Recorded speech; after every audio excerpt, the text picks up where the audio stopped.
Saludos amigos y amigas televidentes de La Respuesta.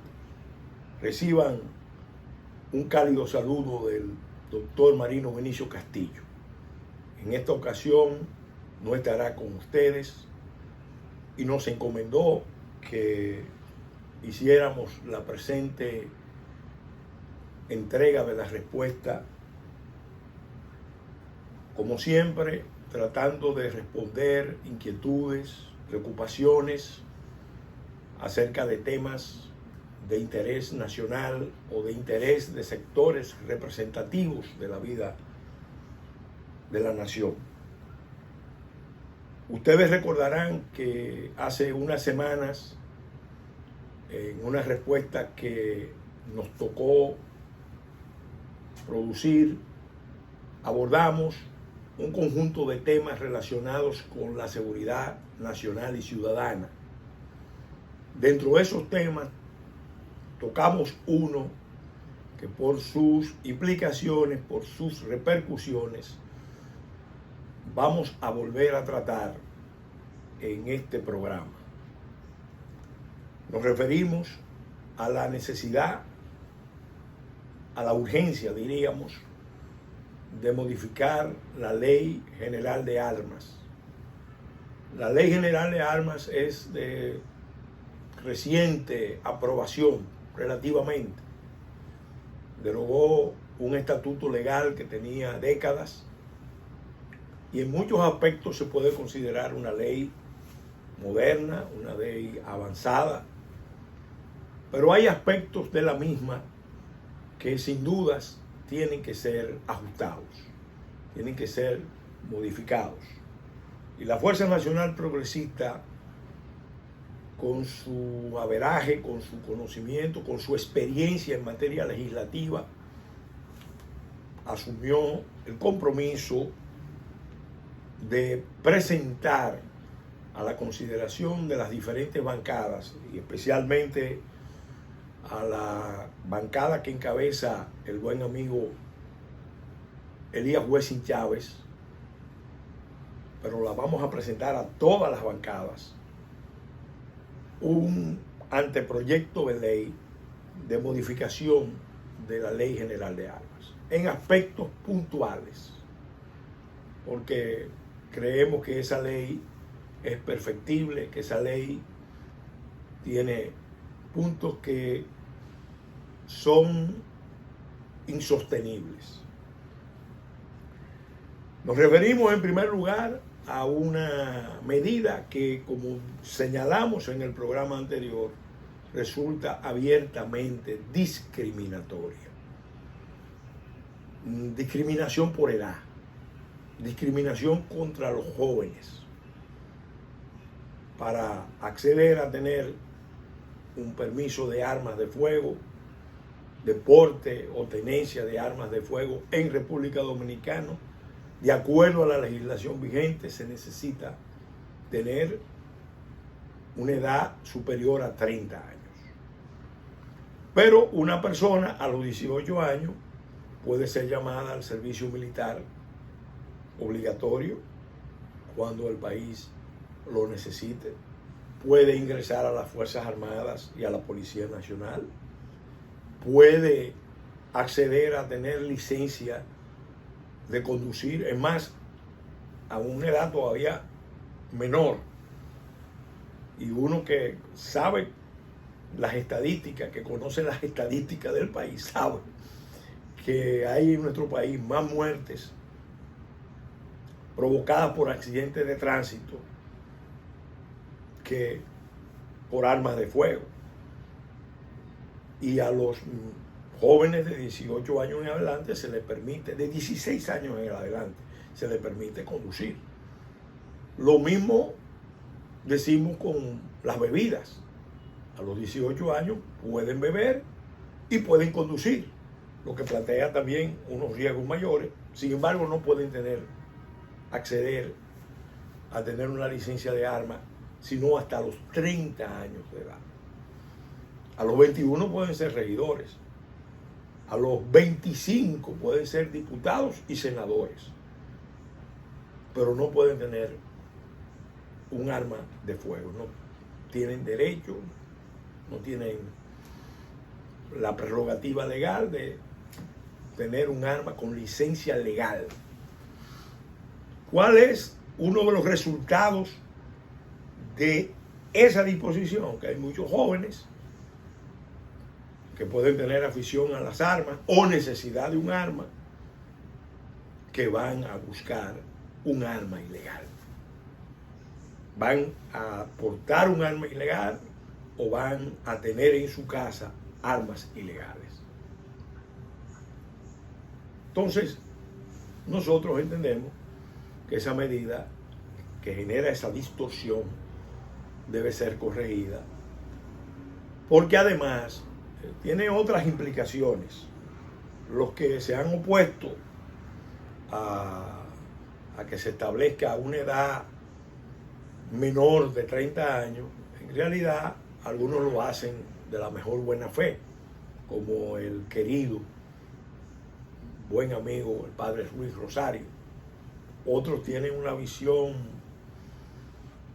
completamente errada sobre este tema y entienden que el porte de armas de fuego es algo que necesariamente te lleva a la violencia, y uno sabe que hay muchos factores que pueden predisponer a la violencia, y no necesariamente con las armas de fuego, pero sí con otro tipo de armas. Entonces, y hay otros que en cierta manera tienen una visión ideológica de este tema y repugnan de la cultura castrense, de la cultura militar, de la cultura que históricamente ha sido importante en nuestro país y en muchos países del mundo.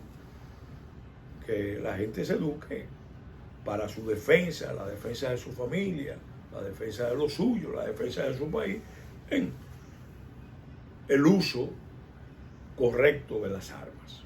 Esa ley es importante porque esa ley establece pruebas psicológicas, y esa ley exige que todo el que vaya a tener licencia de arma tenga que pasar por un periodo de entrenamiento para que no tenga un arma y no sepa qué hacer con el arma y ahí se convierta en un peligro. Pero cuando a una edad tan de 30 años se permite el uso de armas, en realidad se está afectando propiamente a millones de dominicanos que deberían tener la posibilidad, el derecho, aunque no lo materialicen, de tener acceso al uso del arma de fuego legal. También así se evitan problemas, distorsiones, de que aparezcan autoridades que entonces tengan que darle, vamos a decir, unos permisos, unas autorizaciones a civiles para que anden con armas de fuego, que fue una práctica que precisamente hizo mucho daño en el pasado. Pero otro aspecto que a nuestro juicio debe modificarse de esa ley es algo que responde a una necesidad de justicia. Cuando hicimos el planteamiento, personas que sirvieron a las Fuerzas Armadas y a la policía, que fueron retiradas sin ser oficiales superiores, se quejan de que, a diferencia de lo que pasaba antes, se pasa a retiro y no tienen la posibilidad de tener ellos un arma que la institución, a pesar de que son veteranos y que pueden ser llamados a prestar servicio, que la institución se las retira al momento de servir, de ser retirado del servicio. Este es un aspecto que debe tratarse. Nosotros vamos a intentar modificar este aspecto para que los veteranos de las Fuerzas Armadas y de la Policía Nacional, que A los oficiales superiores sí se le asigna, sin embargo a los oficiales subalternos, a las clases que han servido, a los suboficiales que han servido por 20, 30 años en las Fuerzas Armadas, si tienen una hoja de servicio limpia, lo justo es que al momento de retirarse tengan derecho a portar un arma para su defensa, o la defensa de su casa, la defensa de lo suyo.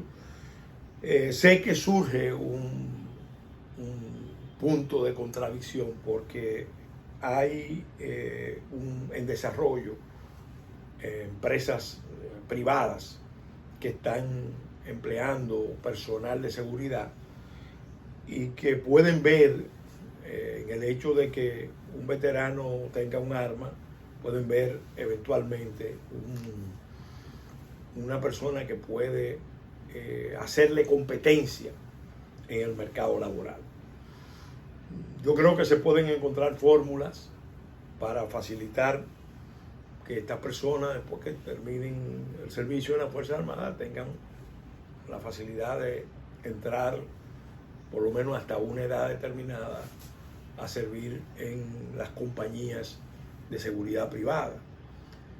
Que es un tema que hay que prestarle atención porque estamos hablando de que aquí hay más de 40.000 hombres que están sirviendo en compañías privadas de seguridad, y esto tiene que ser abordado. Hay una ley especial incluso que trata este tema, tiene que ser abordado con mucho cuidado. Yo particularmente tuve ocasión ahora de hablar con representativos del sector y le llevé mi preocupación de que una parte importante del personal que está sirviendo a esas compañías son extranjeros. Y no nos referimos a gente que viene con gran especialidad en materia de seguridad, sino a, por ejemplo, nacionales del vecino Haití, que vienen y que aceptan trabajar por salarios realmente muy bajos, muy deprimidos y en condiciones laborables muy difíciles.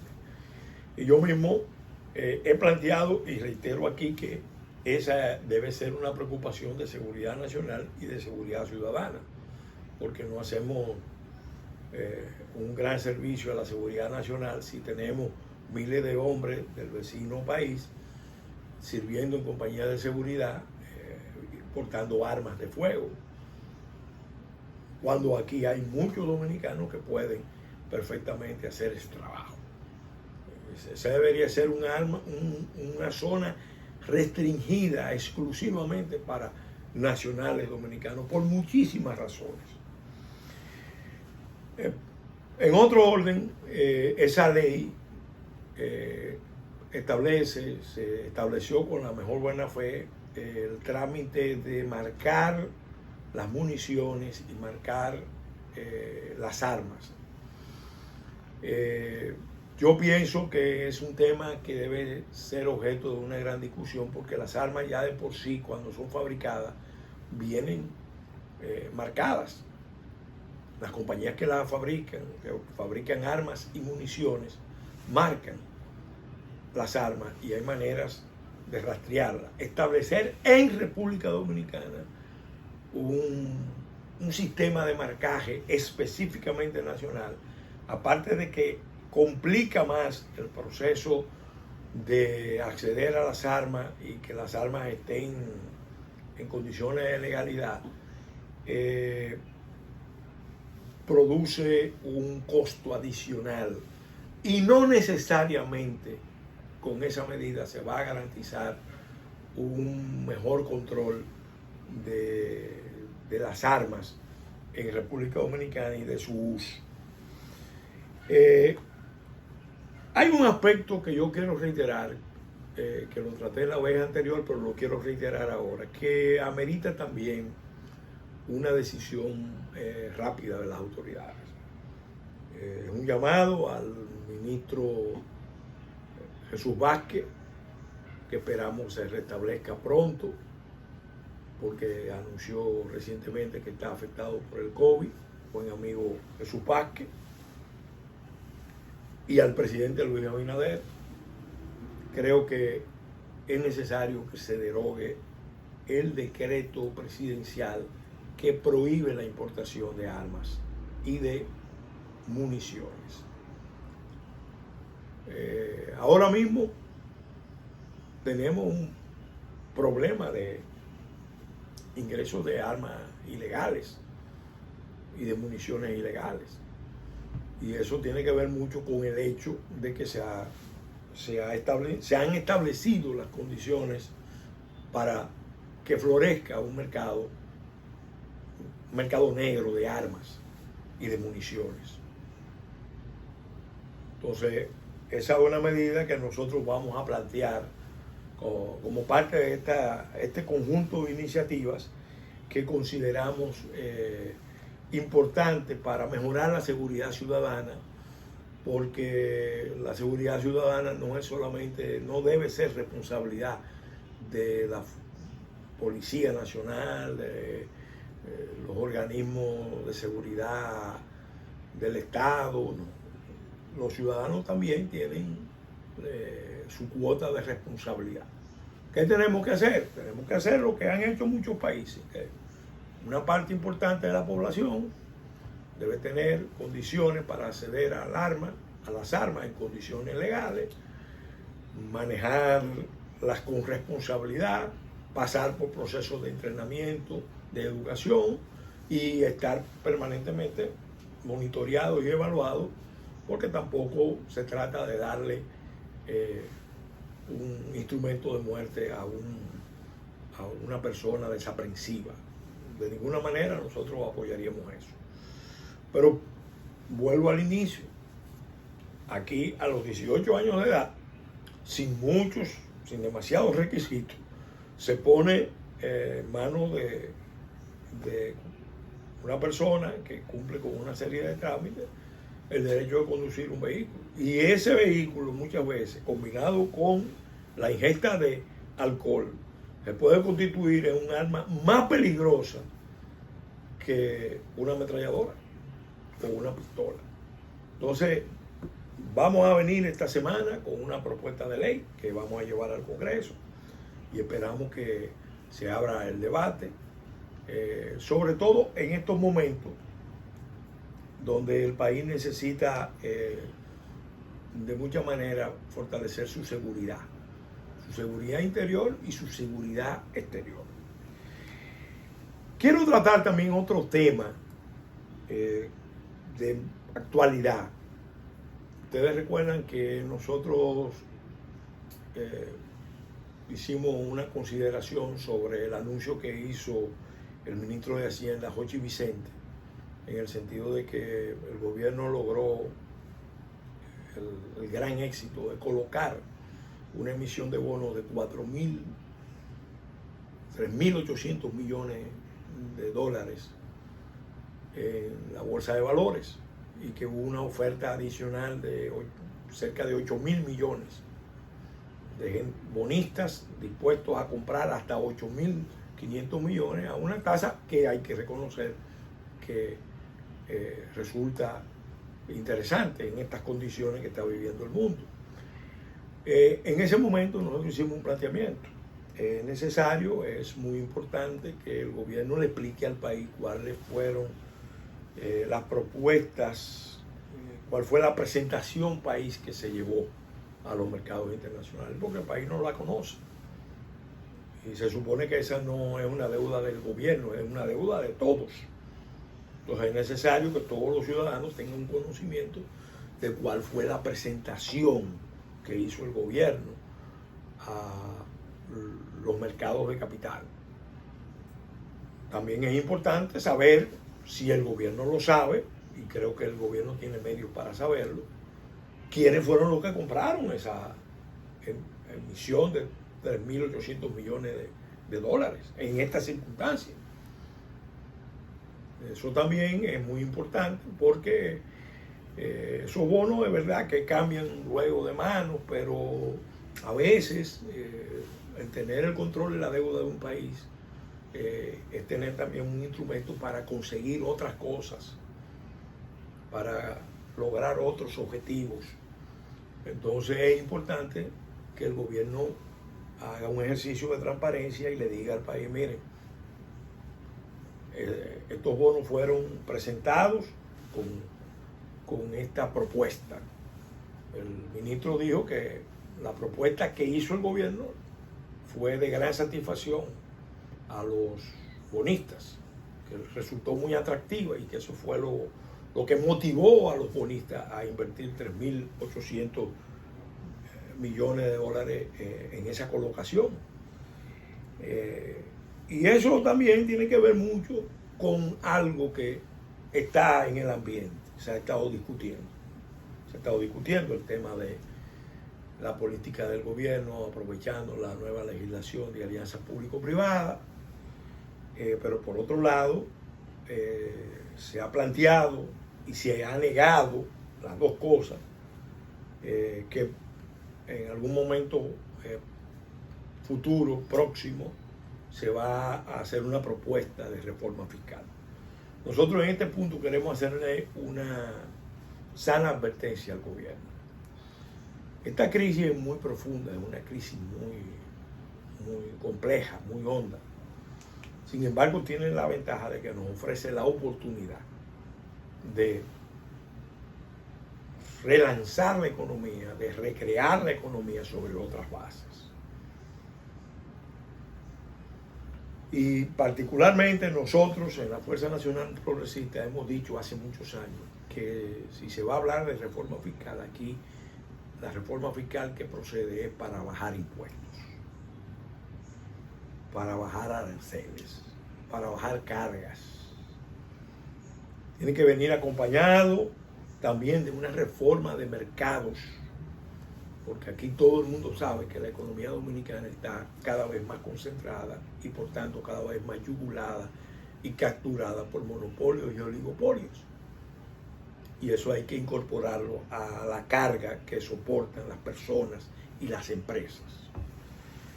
Y esto lo digo a propósito de un debate que se está produciendo ahora mismo en las redes. Hay un sector de clase media que está viendo con asombro que el gobierno está poniéndole unos impuestos a las compras en línea. Que todo el que conoce la realidad nacional sabe que antes de la pandemia y sobre todo después de la pandemia es un espacio donde la clase media tiene una oportunidad de acceder a una serie de bienes y servicios en condiciones, vamos a decir, menos críticas, menos onerosas. Entonces ponerle impuesto a esa actividad en estos momentos no ayuda. Nosotros desde hace muchos años hemos abogado por un sistema simplificado de impuestos, por reducir el número de impuestos, por reducir las escalas, por reducir el ITEVI a un promedio de 10, 12% y quizás extenderlo, por reducir el impuesto sobre la renta de personas y de compañías y reducir sobre todo en estas condiciones se impone más los impuestos a las comunicaciones. Eso acompañado de una política de liberalizar un conjunto de actividades, porque en medio de esta crisis económica con tantas empresas quebradas, con tantas empresas cesando personal, es necesario relanzar la economía y para eso se necesita una política que estimule la iniciativa privada, la iniciativa de las empresas. Y es bueno destacar que cuando yo hablo de empresas estoy hablando del 98% del tejido empresarial de República Dominicana, que son las micro, las pequeñas y las medianas empresas. Aquí propiamente grandes empresas son importantes, sin duda, pero son una minoría que sin duda tienen una capacidad de impactar los mercados porque controlan áreas estratégicas y eso impacta al conjunto de la economía. Pero aquí hay que pensar en un ejercicio de relanzamiento de las bases de la economía dominicana. Y ahí caemos a otro tema que está en el tapete. El ministro de la Presidencia, Lisandro Macarrulla, anunció ahora en estos días que el gobierno se prepara, está dispuesto a enajenar activos. Y dentro de esos activos mencionó Punta Catalina. Punta Catalina ha sido el proyecto de inversión más grande de República Dominicana. Se ha hecho una inversión que ha estado en el centro de muchas controversias. Uno conoce hace muchos años todas las controversias que se han generado alrededor de Punta Catalina, también todos los intereses que se mueven, y ahora que se hace este anuncio del ministro de la Presidencia, nosotros queremos reiterar que si se va a enajenar ese activo fundamental de República Dominicana, debe hacerse conforme lo dispone el artículo 219, el párrafo del artículo 219 de la Constitución de la República, que fue una propuesta de Fuerza Nacional Progresista. Estaba en el proyecto de reforma constitucional que se envió a la Asamblea Revisora,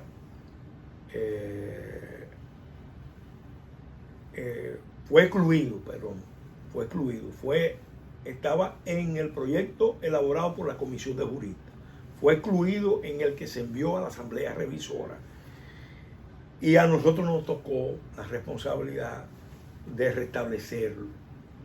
Y yo creo que debe ser la base para que nosotros en esta coyuntura demos un salto adelante y provoquemos un cambio fundamental en la naturaleza del capitalismo nuestro.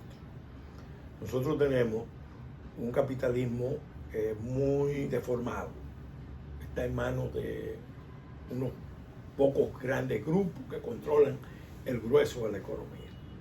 Algunos son empresarios muy esforzados, que hacen su tarea. Otros son empresarios muy poderosos que han ido acumulando grandes fortunas alrededor de una relación privilegiada con el poder. Pero en esta coyuntura, el pueblo dominicano, la gran mayoría de los dominicanos, creo que aspira a que se haga un ejercicio de capitalismo popular. ¿Qué dice ese párrafo? Cuando el Estado enajene su participación en una empresa, podrá tomar las medidas conducentes a democratizar la titularidad de las acciones y ofrecerá a sus trabajadores, a las organizaciones solidarias y de trabajadores, condiciones especiales para acceder a dicha propiedad accionaria. La ley reglamentará la materia. Yo lo dije aquí y lo reitero, nosotros vamos a trabajar en un proyecto de ley de capitalismo popular para que esta disposición, este párrafo del artículo 219 tenga una base legal y que cuando se vaya a entregar activos como este, no se le entregue a las estructuras oligopólicas y monopólicas que controlan áreas estratégicas como el sector eléctrico, sino que sea un tipo de inversión abierta donde los fondos de pensiones, los dominicanos en el exterior, las capas medias, los trabajadores de las mismas empresas del sector eléctrico, otros sectores de trabajadores, todo el que pueda invertir, que lo pueda hacer. Porque si esos grupos pueden ganar, también puede ganar y debe ganar el ciudadano. Aquí esa cultura no se ha desarrollado precisamente por esa tendencia a la concentración, a la práctica de concentrar con tendencias monopólicas y oligopólicas en colusión, lo cual evidentemente produce un gran daño, un gran prejuicio a la marcha de la economía. No le da fuerza, no le da sustentación a la economía. Quisiera pasar a otro tema. que es un tema permanente en la agenda de la Fuerza Nacional Progresista. Nosotros queremos dar una voz de alerta. Nos han llegado versiones que ojalá sean infundadas. Yo sé que el gobierno en este momento tiene necesidad de hacer recortes presupuestarios importantes, porque estamos viviendo momentos difíciles. Pero hay áreas sensibles que no deben ser tocadas. Al contrario, dentro de las circunstancias de crisis que vivimos, deben ser reforzadas. La versión que nos ha llegado es que en el proyecto de presupuesto se está considerando reducir a casi la mitad el presupuesto de la Dirección General de Migración. Y eso, en estas circunstancias, con esa enorme crisis que tenemos en el país vecino, equivale a enviar una señal muy negativa. Muy negativa. Es una señal de que el Estado Dominicano tiene las instituciones de control migratorio inutilizadas en términos de recursos. Eso es algo que no debe pasar, como tampoco debería pasar con el CEFRON y con las otras unidades que están trabajando en el control fronterizo. Uno oye todas las versiones que nos llegan de diferentes puntos del país y especialmente de la frontera y se sobrecoge, porque aunque se ha dicho que hay control en la frontera, la verdad es que ese control es sumamente débil, para no decir inexistente. Aquí, República Dominicana está viviendo una experiencia dramática. No se trata de migración, no se trata de desarrollo desigual, se trata de un proceso de ocupación, de éxodo que se va escalando, que viene de un país no con un desarrollo desigual, un país colapsado, un país fallido, un Estado abandonado, o como dijo el propio presidente Abinader, un Estado inviable hoy, hacia un país de desarrollo medio, que tiene ya problemas sobrados, que tiene grandes dificultades para atender las necesidades de su gente. Y eso que está pasando es criminal. No fue algo que surgió ahora, eso es algo que se ha ido gestando con el paso de los años. Es parte de una visión político-ideológica que se ha promovido a nivel internacional. Lamentablemente aquí ha contado con cómplices por acción, por omisión, por irresponsabilidad, por inconsciencia, por cobardía, por interés, por corrupción, por muchísimos motivos. Entonces, es importante que en esta coyuntura el gobierno mande las señales correctas. Por ejemplo, el gobierno, frente al decreto de naturalización del presidente Medina, de 750 nacionales haitianos, se fija una posición que personalmente a nosotros nos preocupa, porque nosotros que hemos indagado sobre ese particular sabemos que la mayoría, para no decir la totalidad de esos 750 expedientes, están carentes de base, no tienen sustentación. Pero mientras el gobierno de Danilo Medina hacía eso, al acostarse en las palomas y saliendo del gobierno así, sorpresivamente,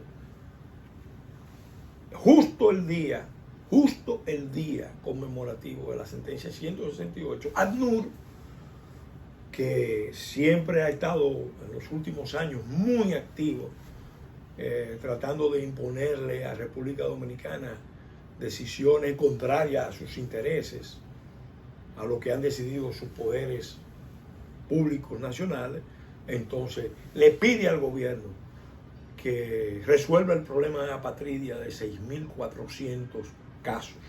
Y ACNUR sabe que no hay en República Dominicana apatridia. Aquí no vamos a pararnos a discutir el número. No hay apatridia, hay un problema de indocumentación y eso ellos lo saben. Porque el gobierno haitiano no documenta a sus nacionales, no lo documenta ya, pero quiere, ha sido la política consistente de los diferentes gobiernos, que esa responsabilidad la asuma el gobierno dominicano con la patraña, la burda manipulación de que hay un caso de apatridia que perjudica a miles de personas. Y nada puede ser más falso, ni más malevolente que eso. Pero es necesario hacer estos planteamientos porque en esta coyuntura el pueblo dominicano está cada vez más inquieto. Está cada vez más inquieto porque está habiendo no migración. Nosotros hemos sido el país más acogedor, el más abierto, el más solidario, el que más comprende el drama haitiano.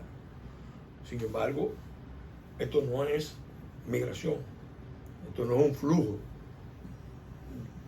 cualquiera, estamos hablando de una verdadera ocupación progresiva.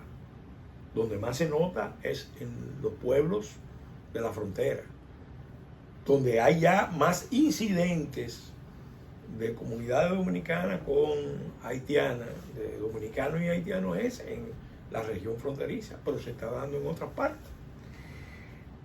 Por eso nosotros vamos también, lo anuncio aquí, a someter próximamente el proyecto de ley que ordena la creación de una infraestructura físico-tecnológica en la frontera, el MUR. Ese fue un proyecto que elaboramos hace ya varios años. Estábamos haciendo un ejercicio de recolección de firmas, llegamos a unas 40.000 firmas, haciendo ejercicios así ocasionales, no sostenidos, y yo pude comprobar directamente el gran respaldo que tiene esa iniciativa. En esta coyuntura no vamos a esperar más y vamos a entregarle ese anteproyecto de ley a las diferentes bancadas para que los que quieran asumirlo y presentarlo lo hagan, para que se vea que es una iniciativa del pueblo dominicano, no de un gobierno. Si el gobierno lo asume, que debe asumirlo, sería una gran cosa y hay que celebrarlo.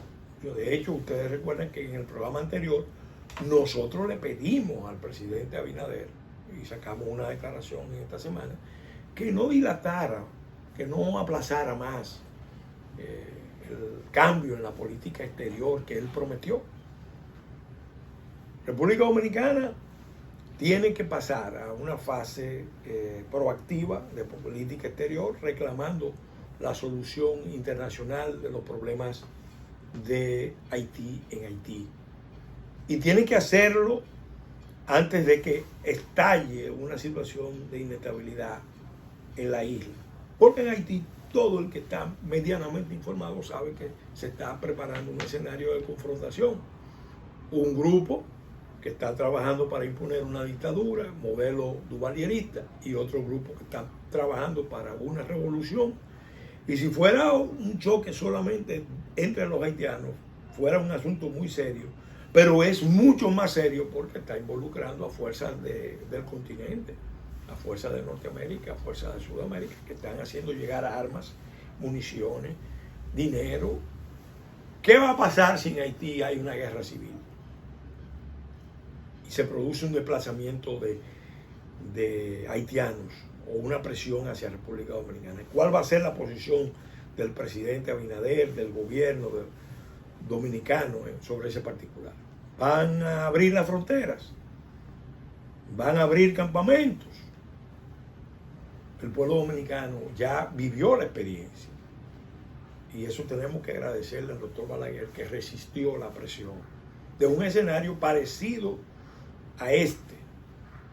Entonces vamos a reaccionar, vamos a tener una actitud proactiva. Salgamos de la posición tradicional defensiva y pasemos a una posición proactiva, independientemente de lo que pase en Estados Unidos. Porque uno percibe que, y este es un tema que quiero tratar, uno percibe que en el gobierno hay una ambivalencia con relación a este tema que no es saludable. Que no es saludable. Nosotros los dominicanos tenemos que prepararnos para defender nuestros intereses, independientemente de lo que pase en Estados Unidos.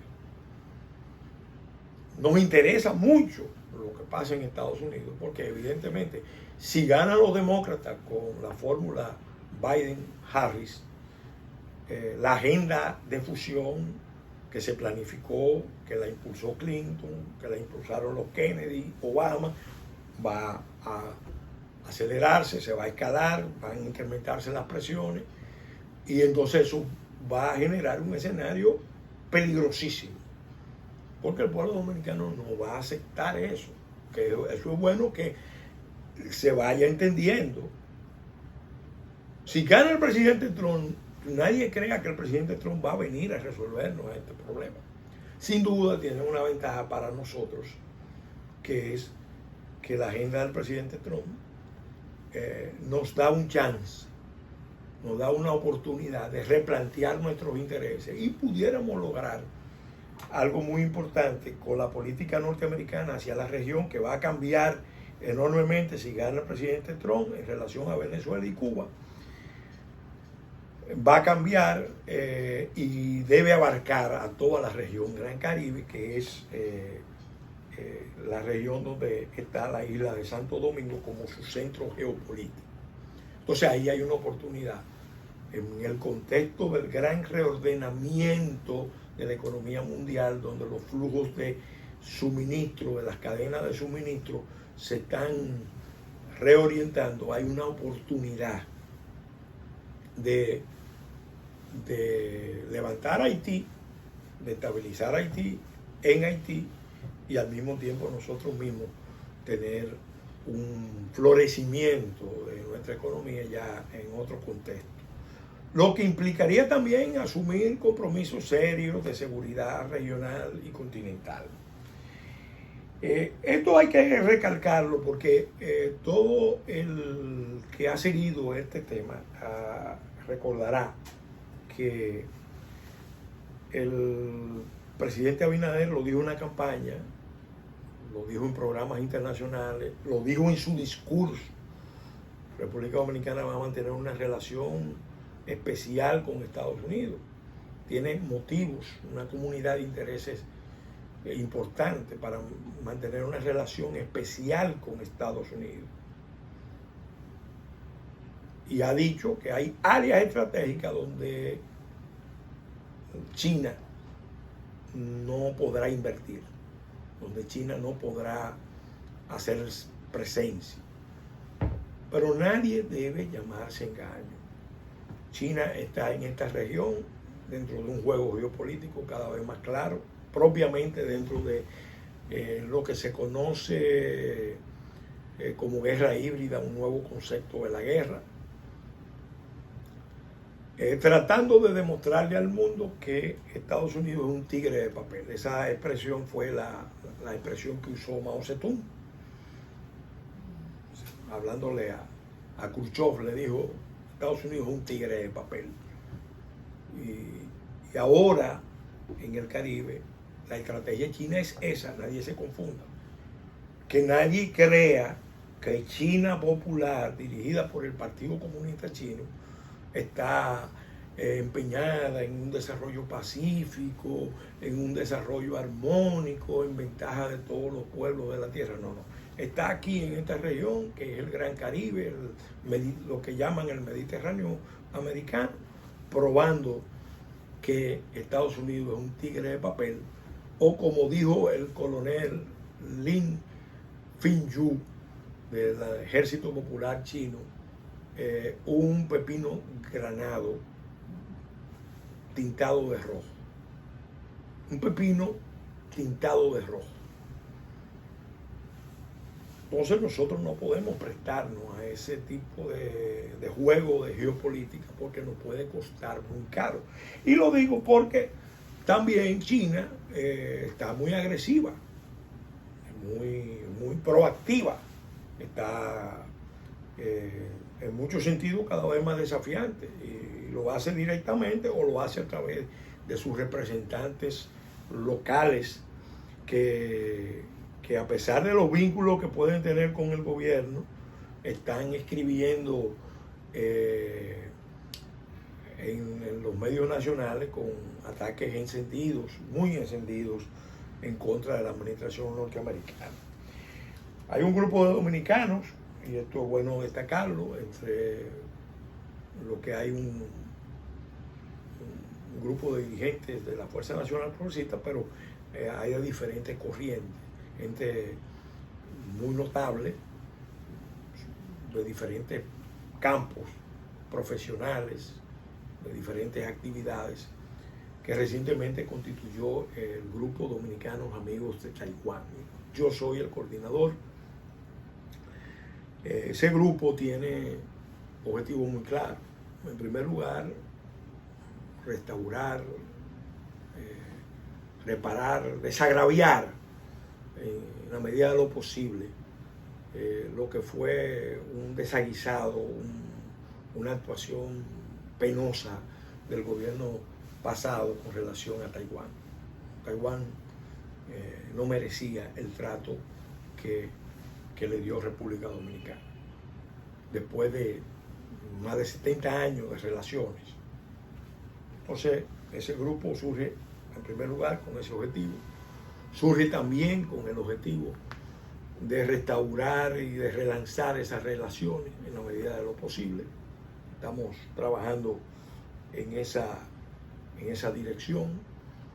Nos hemos dado cuenta de que las raíces de los vínculos de Taiwán con República Dominicana son profundos. Son muchos los sectores que de una u otra manera interactuaron con Taiwán y se sienten realmente dispuestos a volver a mantener esas relaciones. Y también dominicanos amigos de Taiwán, que repito, me toca coordinar por el momento, porque después va a surgir como institución formal. Estamos en la fase fundacional. Dominicanos Amigos de Taiwán está concebido para acompañar a Taiwán en el establecimiento de relaciones oficiales con el gobierno dominicano. Quizás no se pueda restablecer la diplomática, pero sí es posible, necesario, conveniente, por muchísimas razones, que Taiwán tenga en República Dominicana una oficina de representación de intereses, como lo tuvo China por muchos años antes de pasar a tener relaciones diplomáticas. Yo creo que nada se opone. De hecho, tengo que reconocer que el gobierno del presidente Medina rechazó la propuesta china, que fue una cláusula que se impuso en el caso de Panamá y aquí se rechazó. Entonces hay muchas razones. Hay 12.000 taiwaneses que son nacionales dominicanos. Hay un convenio de inversión entre ambos países. Y creo que vale la pena que el gobierno dominicano dé ese paso. ¿Y por qué esto es importante? Por esto que el presidente Abinader y su equipo tienen que ponderar. El gobierno norteamericano acaba de aprobar, el Estado norteamericano acaba de aprobar, con carácter bipartidista, en el Senado y en la Cámara de Representantes, a unanimidad, la ley Taipei. Y esa ley es una ley de Estados Unidos que está dirigida a recordarle a todos los países, amigos y aliados de Estados Unidos, que la amistad con Estados Unidos implica también cierto respeto, cierta colaboración, cierto nivel de apoyo a Taiwán. Por ejemplo, en el campo multilateral, en el campo del comercio y la inversión, cuando no en el campo diplomático. Y sobre todo rechazar enérgicamente cualquier intento de China por actuar con con una acción punitiva en contra de Taiwán. Están pasando cosas muy severas en el mundo. China deshizo el principio de una China dos sistemas con la imposición de la ley de seguridad nacional a Hong Kong. El pueblo de Hong Kong, que ha crecido con un ambiente, esperaba que se respetara el principio de una China dos sistemas, pero el gobierno totalitario del Partido Comunista Chino, bajo la línea Xi Jinping, decidió anular eso. Y eso tiene repercusiones en Hong Kong, pero tiene repercusiones en el mundo entero. Y ahora el foco de tensión mayor es con Taiwán. Taiwán entonces en el mundo pasa a ser un punto de resistencia a lo que es un totalitarismo capicomunista del Partido Comunista Chino en expansión. Vendrán grandes cambios en el mundo en los próximos años. Hay mucha incertidumbre, hay muchas penumbras acerca de lo que va a pasar. Pero sí es una realidad que los pueblos de Occidente, los pueblos latinoamericanos, que somos parte de una civilización filial a la occidental, que valoramos la libertad, la democracia, la alternabilidad, el pluralismo, tenemos que tomar conciencia de que es una lucha por todo eso. Porque si se abre paso el otro modelo, como se ha visto en otras partes del mundo, entonces vamos a tener un dominio mundial plenamente autoritario, basado en el uso masivo de tecnología, que va a anular las libertades individuales y las libertades de los pueblos. Es una lucha muy grande y todos tenemos que prepararnos para jugar nuestro papel. Aquí, en República Dominicana, estamos actuando en ese sentido y esperamos que el gobierno dominicano, en esta coyuntura tan crítica, sepa, no cometa el error que cometió el gobierno de Danilo Medina, que por motivos diferentes, motivos inadecuados, en la coyuntura más inapropiada y con las formas más penosas, dio un giro que demostró la falta de inteligencia estratégica. Ahora el gobierno dominicano tiene que prepararse para producir un giro importante con inteligencia estratégica importante. Y si alguien se pone bravo, en este caso el gobierno chino, bueno, eso es su problema, pero nosotros tenemos que defender nuestros intereses y afirmar nuestra soberanía y nuestra autodeterminación. Y nunca olvidarnos de tener una perspectiva geopolítica realista, no ideológica, que precisamente es la que obnubila y pierde, extravía a los gobernantes de los pueblos cuando creen que la historia tiene un sentido, que hay un lado correcto de la historia y un lado incorrecto de la historia. Y la historia es abierta y es implacable en la política internacional con los pueblos cuyos gobernantes yerran, se equivocan. Gracias a todos ustedes por su atención. Como ustedes vieron, es un repaso general de temas muy diversos y esperamos que en las próximas entregas el doctor Marino Vinicio Castillo esté en condiciones ya de estar aquí con ustedes. Se encuentra muy bien, pero por razones atendibles no está grabando la respuesta provisionalmente. Un fuerte abrazo a todos ustedes y hasta la semana entrante, Dios mediante.